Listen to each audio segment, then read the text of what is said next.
Kung nakakatapak silang mga nasa itaas sa lupa, dalangin kong magkaroon sila ng malalim na bumbog sa paa mula sa mga balak nagkalat sa lupa.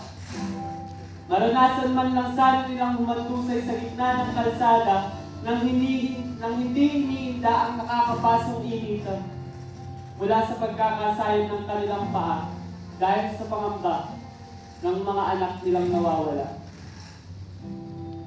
Kung nakakatapak sila sa lupa, idadalangin ko sa lupa rin sila magkandalapa dahil sisingilin ng masa ang dugong kanilang kinuha.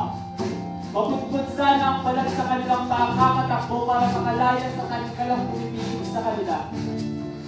Maranasan man lang ng kanilang mga paa, manginig, patungong kalsada dahil sa takot na matawag na terorista. Dahil kung lahat ng tao ay maaaring maging makakalanan sa pahina ng Biblia, maaaring din tayo maging terorista sa mga mata ng rasista. Kung nakakatapak ang mga nasa itaas sa lupa, bakit tayo ang tinatapakan nila?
Ilang daang taon ating bayan dinosaurus ng mga dinadayuhan sa ating bayan. Nagparaos, sinaligid tayo, likas na yaman na inubos. Puro ang magwalang bahalan, sumabay na lang sa agos. Individual na pag-asenso, para lamang sa ilan lumalala. Nakahirapan din ilan makinsan. Bilong ka ba ng bayan? Sinong nakikinabang? Malawak ang taniman, ngunit may kagutungan. Palala na kalagayan ng sistema na bulok. Walang ibang maaasahan lang sa sulong.